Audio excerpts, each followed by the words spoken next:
A vida é um dom precioso de Deus e conforme a gente vai vivendo e tomando consciência da vida, a gente vai se transformando a cada dia em pessoas que levam a vida mais ou menos, ou muitas vezes levam a vida menos do que mais. Como dom de Deus, é um presente que nós temos, mas muitas vezes nós não sabemos lidar com esse presente, nós não sabemos utilizar esse presente, nós não sabemos viver da forma como devemos viver. E o que eu encontro no meio do caminho da minha vida pessoal e pastoral são pessoas que estão totalmente desencantadas com a vida. E primeiramente elas se desencantam com Deus. E por se desencantar com Deus, que é o autor da vida, o criador da vida, se desencanta com a vida. E muitas pessoas passam pela vida sem ter tido a experiência real do que é o sentido da verdadeira vida aqui na Terra. Quando a gente fala verdadeira vida, a gente tem a noção clara, ou deveríamos ter a noção clara, que a vida ela tem um prazo de validade. Eu hoje mesmo estava lendo na palavra de Deus que ao homem é dado viver 70, os que têm mais força, vigor, 80.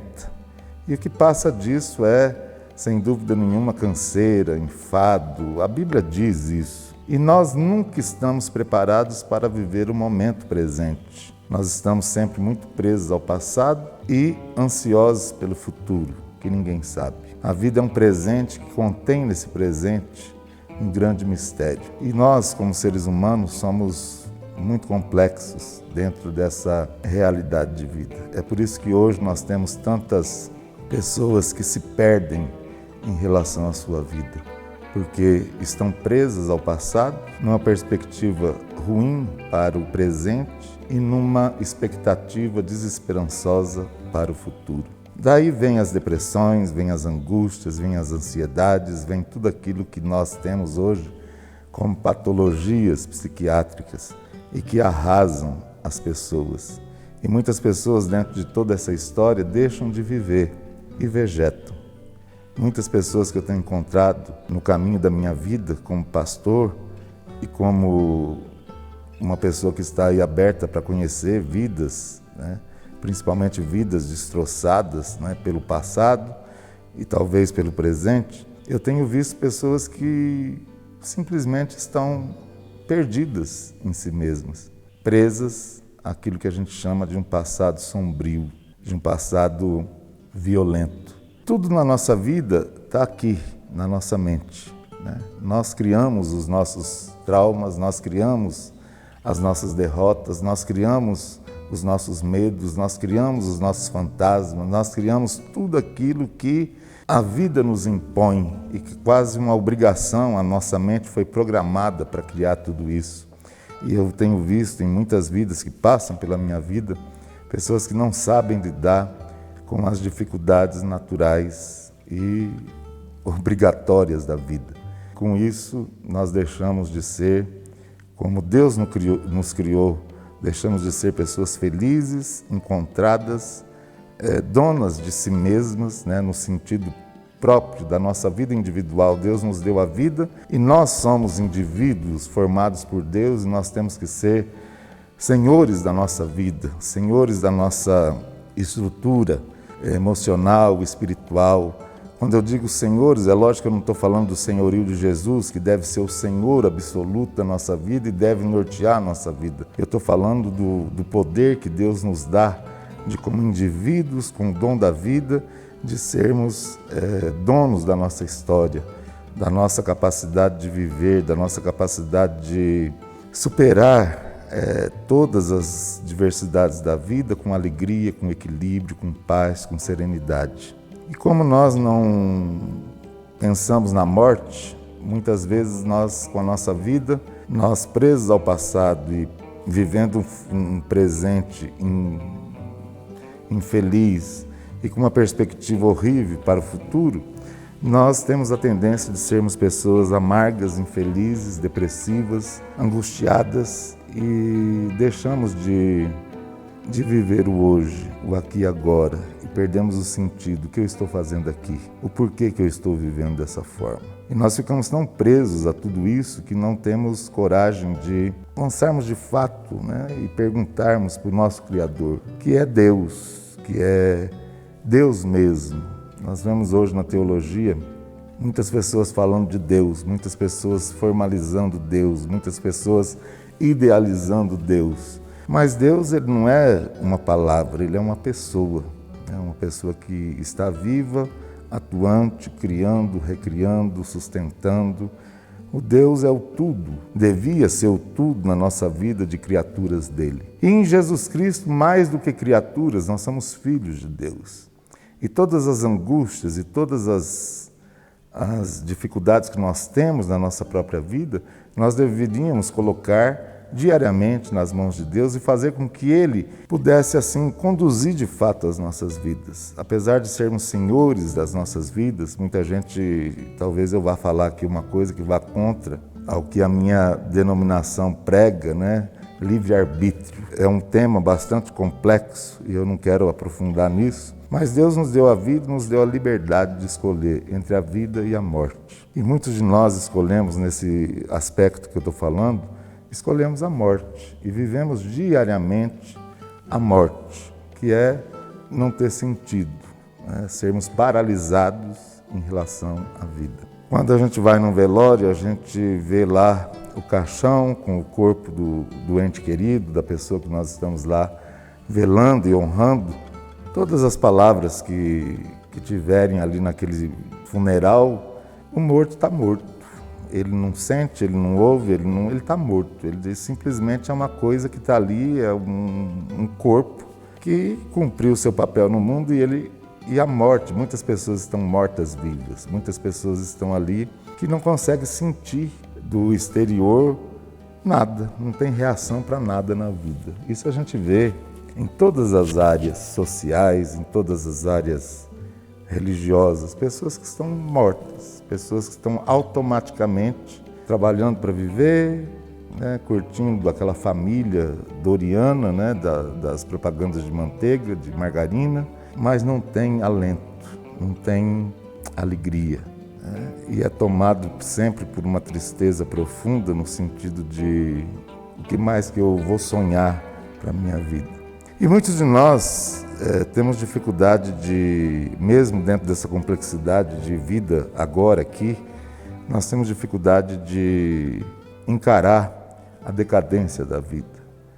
Nós temos alguns ciclos da nossa vida, né? A infância, a pré-adolescência, a adolescência, a juventude. São muitos ciclos, né? A juventude, a idade adulta e a gente começa ao declínio, de voltar. É muito claro hoje que as pessoas não estão preparadas para se envelhecer, né? Apesar de viver uma vida péssima, as pessoas quando chegam perto da morte ou diante de um diagnóstico fatal, nos questionamos, né? O que eu poderia ter feito com a minha vida e eu não fiz?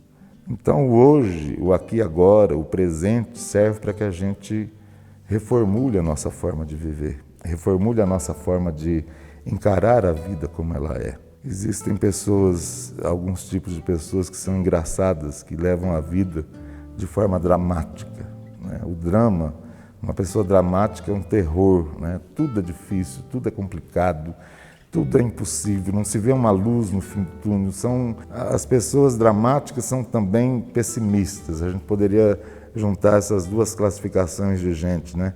O dramático e o pessimista. Pessoas que não conseguem ver nada de bom em nada. Pessoas que não conseguem mudar, por exemplo, o ambiente de uma reunião social. Nossa, está tudo chato, a conversa está chata, nada me interessa. As pessoas que só conseguem viver a chatice da vida, né? Não conseguem enxergar nem no outro e nem nas situações coisas interessantes. Por exemplo, oportunidades. Quando a gente está numa situação de um aperto financeiro, por exemplo, ou de uma catástrofe econômica, né?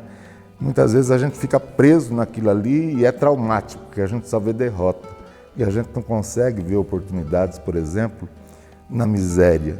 O que eu posso fazer? Qual que é a oportunidade que essa miséria, que essa situação me dá para sair disso? Eu acho que foi Silvio Santos que falou, eu não sei, uma frase muito interessante, né? Enquanto uns choram, outros vendem lenço. E é bem por aí esse raciocínio, né? Essa lógica da vida.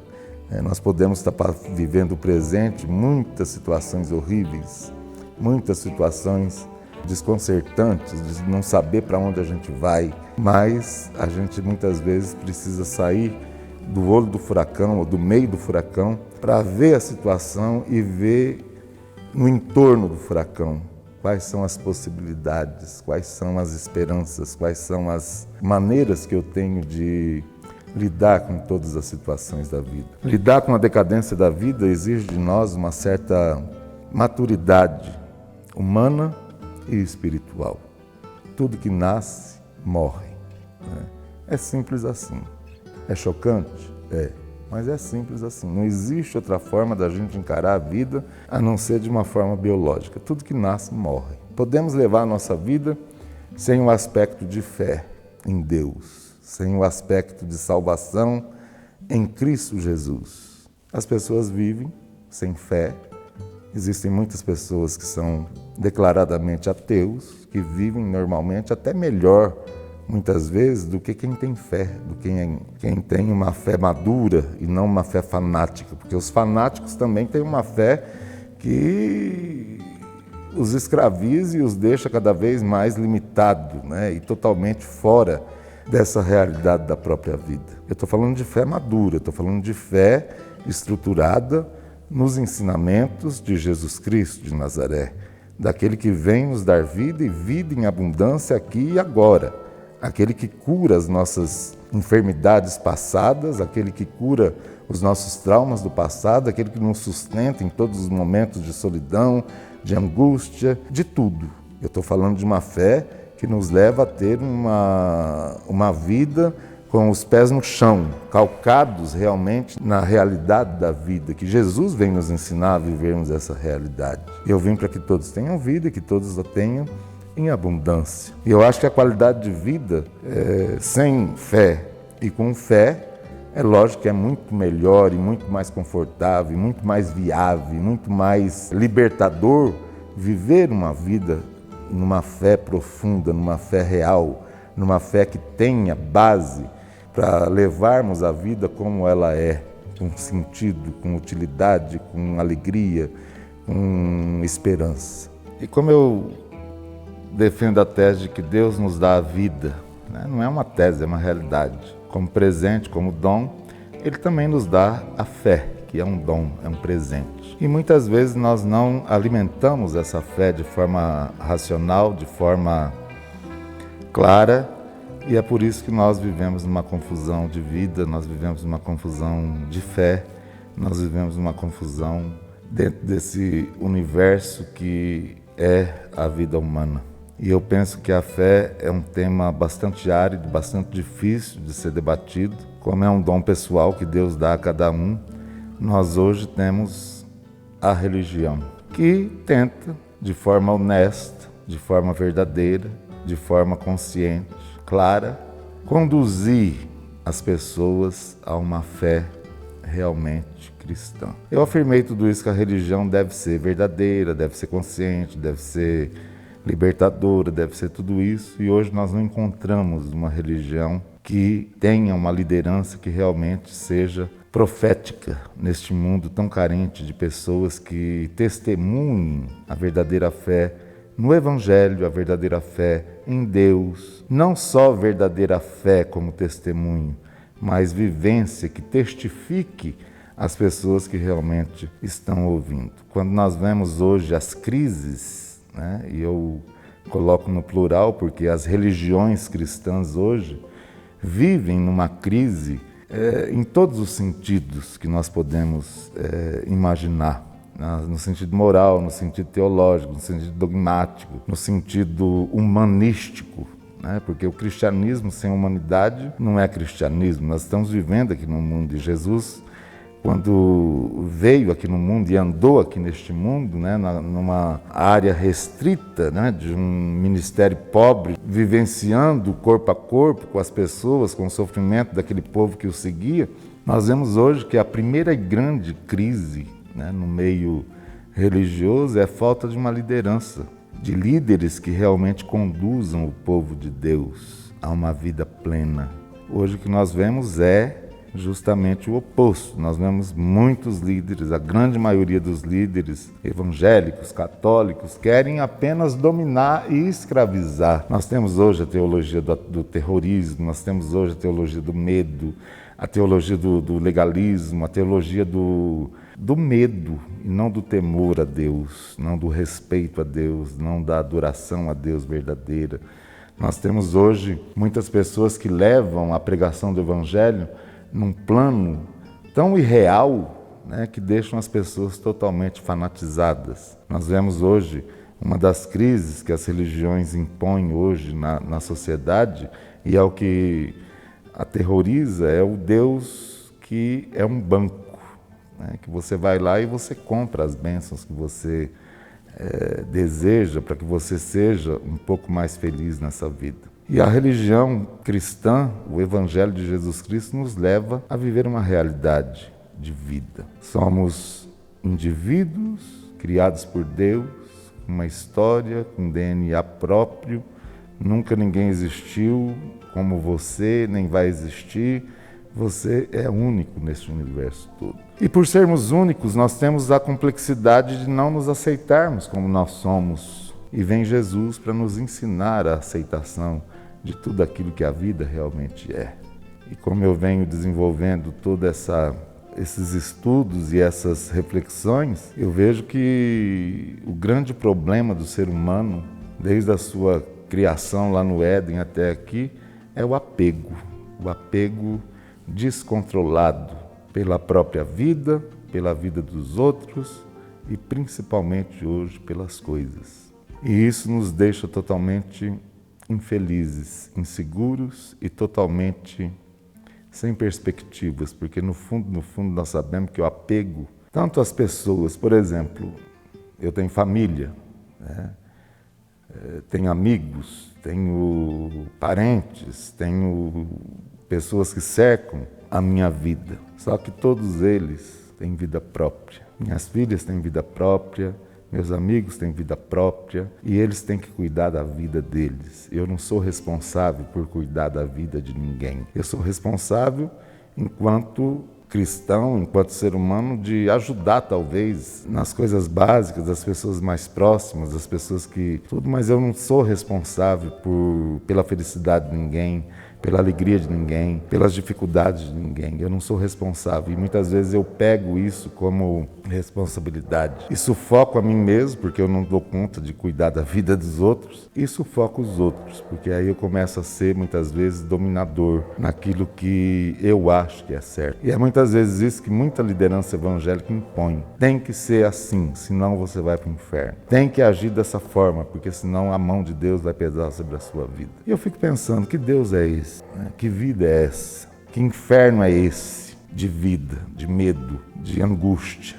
Eu sou responsável por tudo aquilo que me cerca. Eu estou aqui com uma missão. Muitas vezes nós somos traumatizados com essa veia de fé errada, de falar, não, eu estou aqui nesse mundo porque eu tenho uma missão. Por exemplo, no meu caso, de cuidar dos pobres. Então eu tenho que empurrar ajuda aos pobres goela abaixo. E é isso que eu tenho aprendido, que não adianta a gente querer ajudar quem não quer ajuda. A gente pode caminhar com as pessoas nas debilidades, nas limitações, Eu acho que a gente tem que caminhar, como Jesus fala, Olha, se alguém falar para você andar 1 quilômetro, ande 1000, ande 10. Se alguém te pedir a túnica, dê também a capa. Eu acho que nós temos que viver esse princípio do Evangelho, mas não adianta nada a gente querer impor uma ajuda a quem não quer saber de ajuda. E eu tenho aprendido isso agora, depois de 45 anos de trabalho com pessoas miseráveis, pobres, Infelizmente eu fui criado e a minha formação foi uma formação muito errada.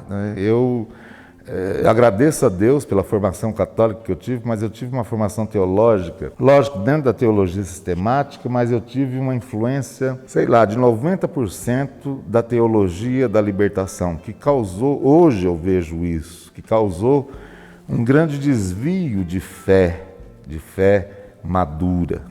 Hoje eu posso dizer, por exemplo, quando eu me tornei frade franciscano, fui ordenado, aquela coisa toda, a minha fé era uma fé revolucionária, né?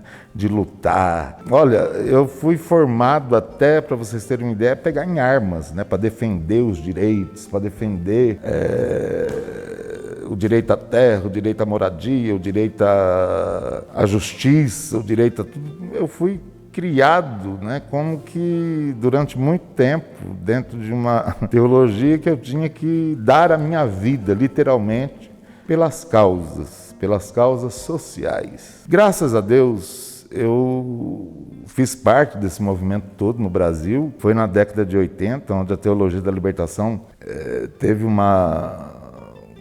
crescimento enorme no Sul, no Nordeste, no Sudeste, no Centro-Oeste, nas invasões de terra, naquelas coisas todas. E eu cheguei, aos poucos, graças a Deus, eu fui designado a trabalhar na área de saúde, ser um pouco mais humano com quem estava morrendo. Eu pude espiritualizar um pouco essa veia de tentar ajudar as pessoas, de tentar lutar pelos direitos das pessoas, de tentar fazer com que a miséria tivesse uma suavidade, uma ternura. E eu chego agora, no final da minha trajetória no mundo e na vida religiosa, como uma pessoa que aprendeu que a simplicidade da vida e o sentido da vida não é você lutar pelas causas sociais, é você lutar pelo sustento da sua própria vida, que está literalmente ligado a Deus, à espiritualidade. Você está unido a tudo aquilo que Deus tem para a sua vida. E eu vejo agora, de uns 10 anos para cá, que eu estou cada vez mais consciente e convencido de que não adianta você lutar em favor dos outros se você não tem uma vida totalmente plena em Cristo Jesus. Se você não está caminhando com Ele antes de trabalhar para Ele. Eu, num determinado momento da minha vida, principalmente como protestante, eu tinha o púlpito como um palco onde eu falava de Jesus, onde eu tentava convencer as pessoas a aceitarem a Jesus como Senhor e Salvador, mas, na verdade, o meu lado humano era muito mais forte do que a minha pregação. Eu falava muito mais de mim, eu falava muito mais das minhas experiências, eu falava muito mais das minhas atividades missionárias, né? E talvez eu tenha um arrependimento muito grande na minha vida de ter participado de tantas conferências missionárias em tantas igrejas presbiterianas, batistas, Assembleia de Deus, tudo onde eu ia.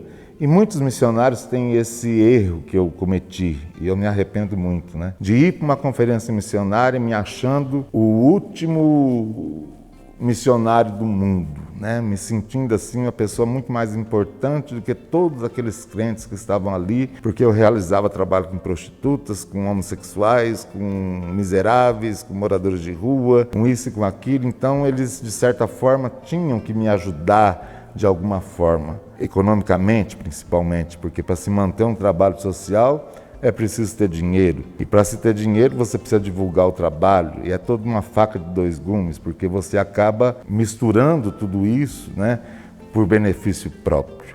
E sempre foi uma coisa que eu comecei a perceber. Todas as conferências missionárias que eu já participei na minha vida, a gente deixava a igreja em maus lençóis. Eu comecei a observar que cada conferência missionária, no final, muitas pessoas chegavam para mim e falavam: estou me sentindo um cristão sem cristianismo, estou me sentindo uma porcaria no mundo cristão, estou me sentindo um péssimo ser humano com uma veia de cristianismo, eu não faço nada, você é o cara, eu quero viver com você um tempo para aprender a ser missionário, para aprender a ser cristão. E tudo aquilo, humanamente falando, né, falar, nossa, eu estou...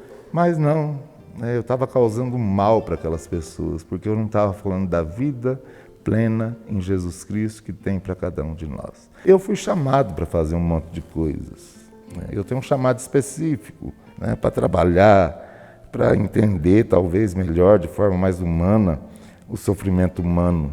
Mas o ser humano é um complexo, é um todo. Eu acho que pouquíssimas pessoas têm um chamado específico, né, para determinadas coisas. Eu, por exemplo, nunca me vi e não me vejo pastoreando uma igreja local. Eu acho a igreja local um desafio maior do que toda a África, maior do que todas as favelas, comunidades. Eu acho uma igreja local o pior desafio missionário que existe no mundo hoje.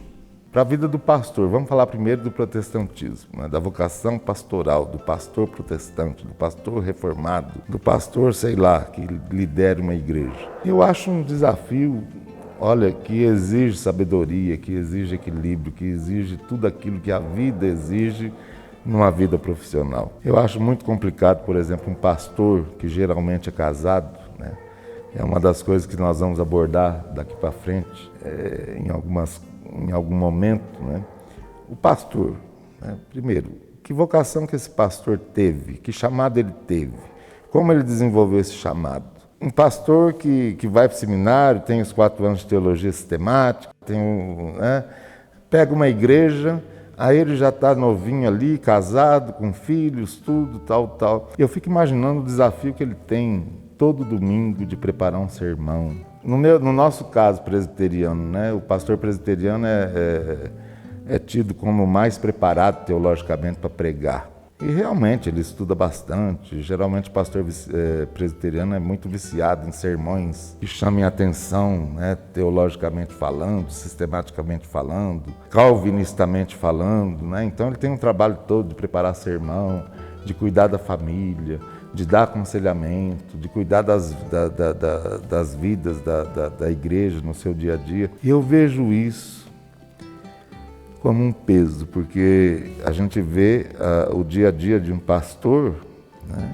Ele quase não tem tempo de orar, ele quase não tem tempo de estar a sós com Deus.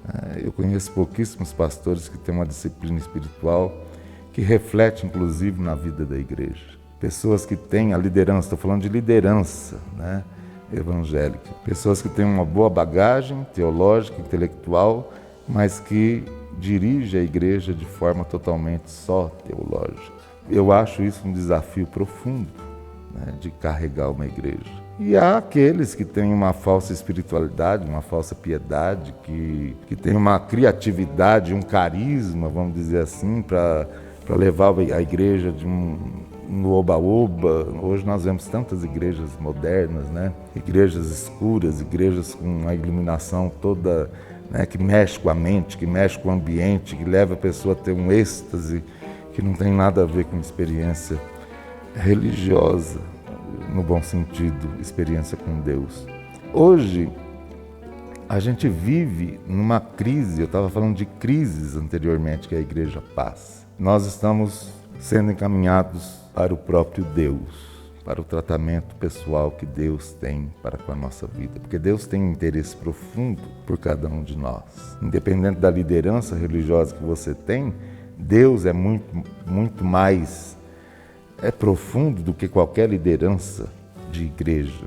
Deus é muito mais do que qualquer filosofia, do que qualquer dogma, do que qualquer defesa, vamos dizer assim, do Evangelho. E falando em defesa do Evangelho, eu volto a bater numa tecla. O Evangelho não precisa de defesa. A gente vê nas mídias hoje umas grandes discussões dogmáticas. Não, porque você tem que ser arminiano, porque você tem que ser calvinista, porque você tem que ser não sei o quê, porque, olha, a gente não cria assim, a gente batiza dessa forma, batiza da outra forma, tudo, tal. Umas discussões que não levam ninguém a uma experiência pessoal com Jesus Cristo. E isso tudo interfere na sua vida pessoal. Jesus Cristo, quando viveu nesse mundo, ele não viveu fora da realidade do mundo. Ao contrário, a gente aprende com Jesus Cristo uma fé realmente dependente de Deus. Jesus Cristo como uma pessoa despojada. O grande problema do ser humano é o apego, o apego total, como eu disse já, do outro e das coisas. Nós nos sentimos donos. E é por isso que quando vem a tragédia da morte e que é tirado alguém que a gente ama muito, a gente fica desestruturado. E com isso a gente prova que a gente não tem ou não entendeu a dinâmica do reino de Deus. Nós devemos ser apegados naquele que realmente nos sustenta. Vamos numa cena, por exemplo, numa tarde de domingo, carro com uma família, o pai, a mãe, 2 crianças, e de repente numa carreta vem, passa por cima e mata todo mundo. As pessoas que ficaram. É um desespero, é uma tragédia. O sofrimento é inimaginável. A dor é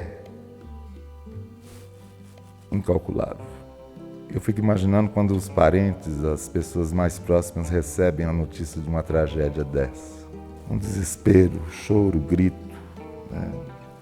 Desmaios, aquilo tudo. Fato concreto. Não se pode fazer nada. Morreram, acabou. O que fazer com o sofrimento dessas pessoas? Fé madura. Estou chorando, está sangrando, estou sofrendo, perdi tudo, a vida não tem mais sentido. Só que de repente o tempo não para nesse sofrimento. Aliás, o luto é isso. Morre um filho, morre pai, mãe, é uma tragédia, mas o tempo não para no sofrimento. Vem a noite, a gente tem que descansar. O outro dia a gente acorda meio desnorteado, mas a gente tem que comer. Aos poucos a gente começa a correr atrás da parte burocrática, de ver tudo, e a gente começa a perceber que a vida continua. E que você está vivo. E que você tem que lidar com a tua vida. Aí que a gente vê que Deus nos deu a vida individualmente para cada um. Eu falei dessa tragédia, mas tem outras tragédias no dia a dia. Uma separação, um relacionamento tóxico. Às vezes as pessoas estão tão deprimidas, por exemplo. Eu já passei por depressão e eu tive 3 crises severas de depressão. De repente não querer sair da cama, de levantar, de ir na sacada, de olhar a natureza e de ver as árvores e pensar, olha, eu com uma cinta, eu poderia acabar com esse meu sofrimento. E de repente, não sei como, voltava para a cama, tomava remédio, dormia, descia para comer, não tinha assunto, não chorava, nada era motivo de alegria. Eu passei 6 meses nessa situação. Não interagia com ninguém, para mim era indiferente se as pessoas estavam ali preocupadas ou não comigo, eu via o meu sofrimento. Em alguns momentos de crises, de depressão profunda, eu me sentia protegido por Deus, por não conseguir ou nem ter ânimo para ir me matar. Em alguns momentos eu sussurrava o nome de Deus, Jesus. Jesus, tem de misericórdia da minha vida. E eu estava ali, eu sabia que eu não tinha forças nem para sentir a presença de Deus, mas eu sabia que Ele estava ali. E o início da saída dessa depressão severa foi muito interessante, que eu tive um momento, vamos dizer assim, de ausência de Deus, de escuridão da fé, ou noite escura da alma, como alguns místicos dizem. E aos poucos eu comecei a perceber que todo o meu sofrimento foi sendo abrandado pela presença viva de Deus, que nunca saiu de mim. E eu comecei a reagir. Aos poucos eu comecei a ver a natureza com cores realmente vivas. E aos poucos eu comecei a interagir, e aos poucos eu começava a colocar uma música, a pegar a Bíblia, a voltar para as minhas disciplinas espirituais diárias, a ter esperança, ter o controle novamente das minhas emoções e da minha vontade de viver. Eu lembro que a primeira crise depressiva que eu tive foi na década de 80 e não tinha tantos recursos de remédios como nós temos hoje. Eu fiquei internado durante 15 dias, porque ali eu não tinha uma coisa impressionante. Não dá nem para...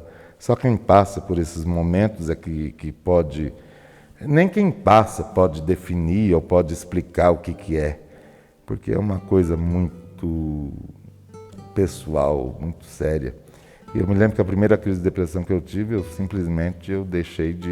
comecei a vegetar durante muito tempo. Tive uma licença de 3 meses, fui cuidado, tive toda a assistência dos meus confrades, conforto, tratamento. E essas crises depressivas que muitas pessoas têm, muitas vezes é causada por elementos exteriores, né? E a depressão é uma doença que merece ser tratada e diagnosticada de forma séria por bons profissionais. E eu vejo que o sofrimento da depressão leva as pessoas a perderem a noção e o sentido da vida. E para se resgatar tudo isso, todo mundo precisa entrar no tratamento. Principalmente quem cuida das pessoas que estão em depressão, que é o maior desafio. Talvez as pessoas que estão em crise depressiva não sofram tanto quanto as pessoas que estão acompanhando. E tudo isso, se a gente olhar para a luz da palavra de Deus, nós vemos que nós precisamos aprender a lidar com as dificuldades pessoais e as dificuldades do outro, principalmente do outro mais próximo de nós. Então, a fé madura nos leva a passarmos por todas essas diversidades da vida, sabendo que Jesus Cristo está vivo, está chorando conosco, está acompanhando o nosso sofrimento e que é necessário passar por tudo isso. O indivíduo é um momento em que a gente chega à consciência que sou eu e o meu Criador, e o meu Salvador, o meu Mestre, o meu Senhor, Jesus Cristo de Nazaré. E tudo isso a gente perde muito tempo, né, para aprender que a vida está totalmente nas mãos de Deus. De Deus que é eterno, de Deus que é amor. É muito interessante quando a gente fala do amor de Deus, né? Nós temos uma dificuldade imensa de sermos amados. Nós temos uma dificuldade imensa de recebermos amor gratuito, sem interesse. Porque o amor que nós temos hoje no mundo é um amor totalmente interessado, né? É um amor eros, é um amor de tesão, é um amor de desejo, é um amor carnal, é um amor de competição, de disputa. É um amor totalmente desconectado com a realidade humana e totalmente prejudicial à vida humana. É um amor que a gente chama de amor, mas na verdade não é amor, né? Talvez seja um mecanismo, né, que é parecido, talvez, com um amor doentio. E o amor de Deus é um amor desconcertante, é um amor que não impõe nada. Como eu vejo no decorrer da minha vida, quantas pessoas que eu atendi que têm muita dificuldade em entender o amor incondicional de Deus, um amor que não coloca condições. Ele, como dono da minha vida, como dono da sua vida, ele nos coloca nesse mundo para nos amar, para nos ensinar. E Deus tem um amor tão incompreensível pela teologia, mas nem a teologia consegue entender o amor genuíno de Deus. Primeiro que Deus não tem que dar satisfação de como Ele ama, de como Ele age. Cada ser humano tem uma experiência pessoal com Deus que se revela. E a falta de entendimento desse amor incondicional de Deus, da graça comum, do Deus que se interessa pela sua criação, no caso do ser humano, nós muitas vezes transferimos essa mentalidade do amor incondicional de Deus às religiões, às igrejas. E esse amor fica limitado. Como se Deus estivesse numa caixinha e Ele amasse de acordo com o nosso entendimento de amor. Se Deus fosse amar como nós amamos, nós estaríamos perdidos. O amor dele contém compaixão, misericórdia, justiça sim também, porque a justiça de Deus nos ensina a tomarmos o caminho que deve ser do plano dele para as nossas vidas. A justiça de Deus, o amor de Deus, a graça de Deus, a compaixão de Deus por cada um de nós. Temos muita dificuldade de entender o Deus conosco, o Deus que vem morar em nós e no meio de nós. E isso também causa muito dissabor em relação à vida e afeta profundamente a nossa fé. Afeta profundamente o nosso modo de viver aqui nesse mundo. Não importa a brevidade, não importa o tempo que nós estamos vivendo, mas como nós estamos vivendo. E isso, sem dúvida nenhuma, causa em nossas vidas um descrédito em relação àquilo que nós vivemos e nos deixa angustiados, deprimidos e com uma vida sem sentido. Que Deus nos ajude, que Ele se revele a cada um de nós, que nós possamos ter bom senso em relação ao que nós vivemos no nosso dia a dia. Que Ele possa ser o tudo em nós, e que nós possamos reconhecer que sem Ele nós não podemos ter uma vida feliz, plena aqui nessa terra. E que o Evangelho possa ser o grande manual de vida que Jesus vem nos ensinar com a vida dele. Inclusive, não só com a vida dele no meio de nós, mas dando a sua vida por nossa causa. Que Deus nos abençoe e que nos dê a graça de vivermos intensamente nele.